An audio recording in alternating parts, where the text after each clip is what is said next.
नई संगठन खड़ी करने की एक स्थिति है, इसमें अपना योगदान अच्छी तरह से दें। अपनों की बगावत से मरमाहत उस मराठा राजनीति के पुरोधा की ये दहाड़ है, जिसका एक विराट राजनीतिक कद है। 82 बरस की उस सियासी शख्सियत का ये आत्मविश्वास है, जिसने अब तक अपनी शर्तों पर सियासत की है, जिसने सिफर से शिखर तक का सफर तय किया है, जिसे अपने चाहने वाले साहिब कहते हैं, जो भारतीय राजनीति में शरद पवार के नाम से जाने जाते हैं। गांव की गलियां नापकर दिल्ली के पावर सेंटर तक पहुंचने वाले शरद पवार जिंदगी के उत्तरार्ध में भी पार्टी को फिर से अपने बूते चलाने के यकीन से भरे हुए हैं। सातारा डिस्ट्रिक्ट में ये देखा आज कि जो लोग जगह जगह पर खड़े थे स्वागत के लिए, इनमें से 80% से ज़्यादा नौजवान थे।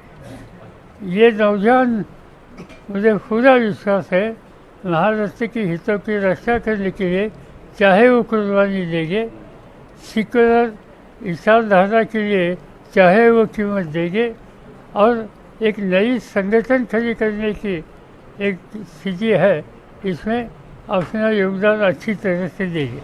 जिस पार्टी को शरद पवार ने खुद बगावत की नींव पर खड़ा किया था, वो इस वक्त बागी सुनामी में ही डोल रही है।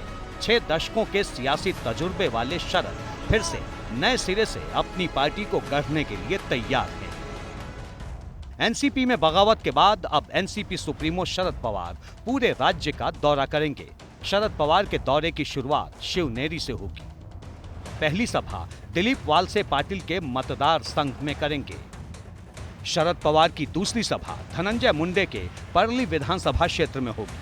हालांकि सातारा में अपने गुरु यशवंतराव चौहान की प्रतिमा को प्रणाम कर शरद पवार बिखर चुकी पार्टी को नई मजबूती देने की तैयारी में जुटे हैं।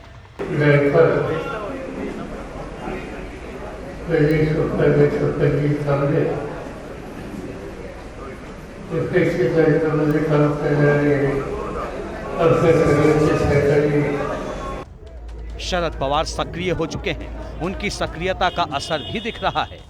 कल जो विधायक अजित पवार की शपथ का साक्षी बने थे, उनमें से कुछ दादा को छोड़कर फिर से साहिब के साथ खड़े हैं। सांसद अमोल कोल्हे फिर से शरद पवार के साथ खड़े हैं। विधायक मकरंद पाटिल फिर से शरद पवार के प्रभाव में आ गए हैं। विधायक दिलीप मोहिते पाटिल ने घर वापसी कर ली है। दावा किया जा रहा है कि जैसे जैसे वक्त बीतेगा, वैसे वैसे अजित पवार की लिस्ट में गिनती और कम होती जाएगी। 2019 में भी ऐसा ही हुआ था। तब भी अजीत पवार बड़ी संख्या में विधायकों का हस्ताक्षर लेकर राज्यपाल के पास पहुंचे हुए थे, लेकिन शरद पवार ने 24 घंटे के अंदर ही बाजी पलट दी थी। लेकिन इस बार अजीत पवार के साथ शरद पवार के 2 लेफ्टिनेंट छगन भुजबल और प्रफुल्ल पटेल भी हैं।